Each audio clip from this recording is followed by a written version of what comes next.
Sir నమస్కారం sir. నమస్తే అండి. సార్ బెట్టింగ్ యాప్స్‌ని ఇన్‌ఫ్లుయెన్సర్స్ లేకుంటే యూట్యూబర్స్ వీళ్ళు ప్రమోట్ చేయడం వలన యూత్ పాడైపోతున్నారు. దీనివల్ల చాలా మంది డబ్బులు లాస్ అయ్యి ప్రాణాల మీదకి కూడా తెచ్చుకునే కొన్ని చూసాం మనం ఎగ్జాంపుల్స్. అయితే వీటినన్నిటిని కూడా అడ్రెస్ చేస్తూ సజ్జనర్ గారు ఒక పోస్ట్ పెట్టారు. లోకల్ బాయ్ నాని అనే ఒక వ్యక్తి కూడా యూట్యూబర్ సార్. అతను కూడా ఈ విధంగా బెట్టింగ్ యాప్స్‌ని ప్రమోట్ చేస్తున్న ఒక వీడియోని సజ్జనర్ గారు తన సోషల్ మీడియాలో పోస్ట్ చేసి ఇలా ఇన్‌ఫ్లుయెన్సర్స్ అందరూ కూడా బెట్టింగ్ యాప్స్‌ని ప్రమోట్ చేస్తున్నారు. దీనివల్ల చాలా మంది పాడైపోతున్నారు. ఇవి మానుకోవాలని చెప్పేసి ఆయన ట్వీట్ చేశారు. నాని కూడా రియాక్ట్ అయ్యి క్షమాపణలు చెప్పారు. అయినా కూడా ఏపీ పోలీసులు రియాక్ట్ అయ్యి మాకు ఫిర్యాదులు అందాయని చెప్పేసి అతని మీద కేసు నమోదు చేశారు.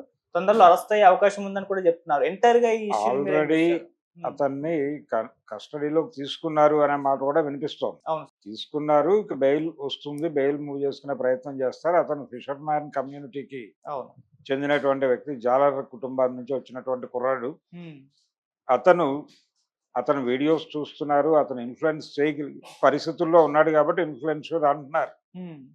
అంటే యూట్యూబ్‌లో ప్రచారం పొందినటువంటి వాళ్ళందరూ ఏదో మేరకు సమాజాన్ని ఇన్‌ఫ్లుయెన్స్ చేయగలరు అనే ఉద్దేశంతో ఈ పదం కనిపెట్టి దాని మీద కథ నడుపుతున్నారు. హ్మ్. అదొక కేటగిరీ. ఓకే. ఇప్పుడు 2, 3 విచిత్రమైనటువంటి బెర్త్‌లు ఏర్పాటు చేస్తున్నారు సోషల్ మీడియాలో. ఒకటి డిజిటల్ కంటెంట్ డిజైనర్ అని ఒకటి, క్రియేటర్ అనేది ఒకటి, డిజిటల్ కంటెంట్ క్రియేటర్ అని ఒక ప్లాట్‌ఫార్మ్, అవును. అలాగే ఇన్‌ఫ్లుయెన్సర్ అని చెప్పి ఒక ప్లాట్‌ఫార్మ్. ఇలా వివిధ స్థాయిల్లో సోషల్ మీడియా తాలూకా అంటే ఇది ఈ ట్యాగ్ ఇవ్వటం ద్వారా తమని ప్రపంచం గుర్తించింది అనేటువంటి ఒక ఇన్‌ఫ్లుయెన్స్‌కి గురై వీళ్ళు మరికొంత డెడికేటెడ్‌గా పనిచేస్తారట. హ్మ్. ఇక్కడ ఆ పనికి ఏమీ ప్రతిఫలాలు ఉండవు. కానీ పని చేసే వాళ్ళకి ఒక మోటివేషన్ ఉంటుంది. ఆ మోటివేషన్ ఇవ్వటం కోసం ఈ పదాలన్నీ క్రియేట్ చేసి వాళ్ళు తగిలిస్తున్నారు. వీళ్ళకి స్పెషల్ బ్యాడ్జెస్ అవి కూడా డెలివరీ అవుతూ ఉంటాయి. అక్కడి వరకే. అయితే వీళ్ళ ద్వారా చాలా బిజినెస్ జరుగుతుంది.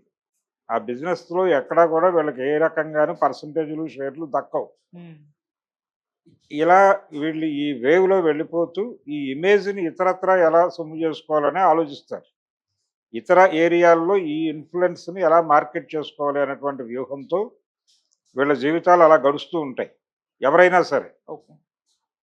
ఈ పరిస్థితుల్లో ఇతను జనరల్‌గా ఒక బెట్టింగ్ యాప్స్‌కి సంబంధించి ఒక ప్రమోషనల్, మోటివేషనల్ ఇప్పుడు చాలా జరుగుతున్నాయి.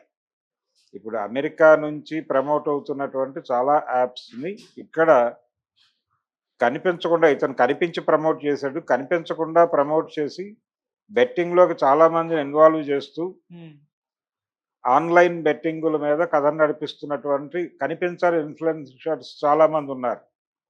ఉదాహరణకి భారతదేశంలో స్థిర నివాసం అంటే అమెరికా నుంచి వెనక్కొచ్చేసి ఇక్కడ నివాసం ఉంటున్నటువంటి చాలామంది ఎన్ఆర్ఐలు చేస్తున్న వ్యాపారం ఇదే. ఓకే. వాళ్ళు లోకల్ కస్టమర్స్‌ని గ్లోబల్ మార్కెట్‌కి కనెక్ట్ చేయటం అనేటువంటి ఒక కార్యక్రమంలో భాగంగా విపరీతంగా సొమ్ములు సంపాదిస్తున్నారు అనేది వాస్తవం. రకరకాల బినామీ పేర్లతో ఆ ట్రాన్సాక్షన్స్ జరుగుతున్నాయి. హ్మ్.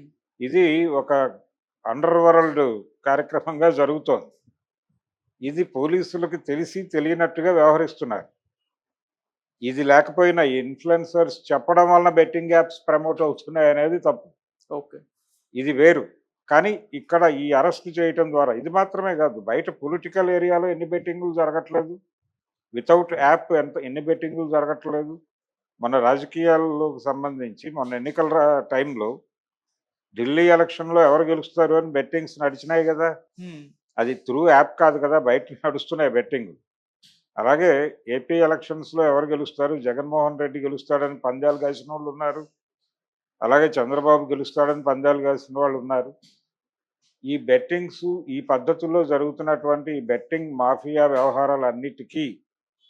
అన్నిటికీ అప్పుడప్పుడు మేము కూడా దీన్ని పట్టించుకుంటున్నాం. మేము కూడా దీన్ని అణిచివేయడానికి ప్రయత్నం చేస్తున్నాం అని చెప్పుకోవడానికి కొన్ని అరెస్టులు జరగవలసి ఉంటుంది. ఓకే. ఇది క్రతువు మాత్రమే. దాన్ని నియంత్రణ కాదు. హ్మ్.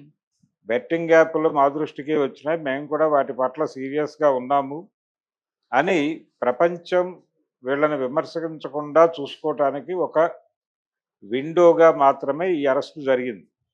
ఏది ఈ నాని అరెస్ట్. హ్మ్. ఈ ఇన్‌ఫ్లుయెన్సర్ నాని అనబడే లోకల్ బాయ్ నాని అనబడే విశాఖపట్నం కుర్రోడిని అరెస్ట్ చేయడం వెనకాల ప్రోగ్రామ్ ఇది. అందుకని సజ్జన్నార్ ఎప్పుడైతే ఈ మాట అనేసాడో, ఉమ్, ఆర్టీసీకి సంబంధించిన బాధ్యతల్లో ఉన్నాడు ఇక్కడ తెలంగాణకి. అవును.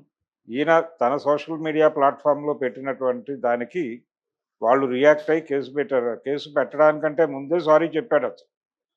సారీ చెప్పడమే కాదు, నేను రివర్స్ ఇన్ఫ్లుయెన్స్ చేస్తాను ప్రపంచాన్ని అని కూడా ఒక మాట చెప్పాడు. ఉమ్, అయితే ఇవి విన్నారు, పోలీసులు విన్నప్పటికీ ఒక మాట బయటకు వచ్చింది కాబట్టి ఒక యాక్షన్ ఉండాలి. ఆయన మాటకి ఒక యాక్షన్ కనిపించాలి. ఇక్కడ రికార్డు కావాలి, రికార్డు ప్రధానం ఇక్కడ.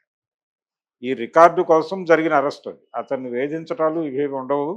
ఓకే. అతన్ని ఆ మేరకు చెప్పి పోలీసులు సక్రమంగా వ్యవహరించారు, నా పట్ల పద్ధతిగా వ్యవహరించారు, ఇవి కూడా మాట్లాడతారు. రేపు పొద్దున బెట్టింగ్ యాప్స్ దగ్గరికి వెళ్ళకండి అని రివర్స్ ఇన్ఫ్లుయెన్స్ చేసే క్రమంలో భాగంగా పోలీసులు వ్యవహరిస్తున్న తీరు పట్ల కూడా పాజిటివ్ నోట్ చెప్తూ ఇన్ఫ్లుయెన్స్ చేసే అవకాశం ఉంది అతను సమాజాన్ని.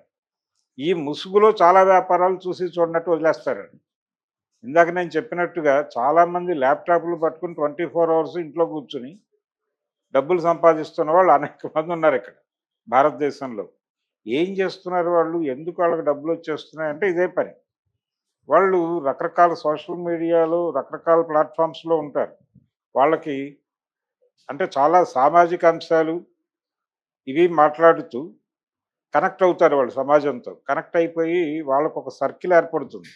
ఆ సర్కిల్కి ఏదైనా కష్టాలు వస్తే తీరుస్తారు వీళ్ళు. ఏదైనా ప్రాబ్లం ఉంటే వాళ్ళు ఆర్థిక సహాయాలు కూడా చేస్తారు. ఉమ్, చేసి తద్వారా ఆ మార్కెట్ని స్థిరీకరించుకొని నమ్మకం క్రియేట్ చేసుకుని వీళ్ళని కస్టమర్లుగా తీసుకెళ్ళి అక్కడ అప్పచెప్తారు. అప్పచెప్పేసి నెమ్మదిగా వీళ్ళు సర్వం కోల్పోతారు, వీళ్ళు మధ్యలో దొరకరు. వీళ్ళు ఉన్నప్పటికీ కూడా వీళ్ళ వలన కాదు జరిగింది అనేది ఎస్టాబ్లిష్ అవుతుంది. నేను నేను మీకు అది దాని ద్వారా నేను బాగుపడుతున్నానని చెప్పాను, మిమ్మల్ని ఎంటర్ అవ్వమని చెప్పలేదు కదా అంటాడు వీడు. ఉమ్, ఆ ఒక్క మాటతో ఇతను తప్పుకుంటాడు సీన్లో నుంచి. వీళ్ళు నేరుగా వాళ్ళ మీద కేసులు పెట్టలేరు. ఓకే. సో నాశనం అయిపోయావని బాధపడటం తప్ప చేయగలిగింది ఏం లేదు వాళ్ళు. ఉమ్, ఇలా నాశనం అయిపోతున్న జీవితాలు అనేక ఉన్నాయి, ఇవేవి వీళ్ళ దృష్టికి రావు. ఉమ్, అలాగే ఈ యాప్ వితౌట్ యాప్ జరుగుతున్నటువంటి బెట్టింగ్స్లో ఎంతమంది నష్టపోతున్నారు. ఇప్పుడు కోడి పందాలు రద్దని చెప్తారు ప్రతి సంక్రాంతికి. కోడి పందాలు ఆడితే మేము సీరియస్గా జూదం అనేది ఉంటే మేము అటాక్ చేస్తాం. అలాగే పేకాట క్లబ్బులుగా మారుతున్నటువంటి లాడ్జీల మీద కూడా అప్పుడప్పుడు దాడులు చేస్తారు. అప్పుడప్పుడు నామమాత్రపు దాడులు జరుగుతాయి. అది ఆ విషయం ఆల్రెడీ వాళ్ళకు తెలుసు. నామమాత్రపు దాడుల్లో అరెస్ట్ అవడానికి పాత్రలను కూడా వాళ్ళే క్రియేట్ చేసి అరెస్టు చేసిన సందర్భాలు కూడా ఉన్నాయి. కానీ ప్రభుత్వం పనిచేస్తోంది, పోలీసులు పనిచేస్తున్నారు అనేది ప్రజల మనసులో రిజిస్టర్ కావాలంటే ఇలాంటి కేసులు జరగాలి, ఉమ్, ఇలాంటి అరెస్టులు జరగాలి.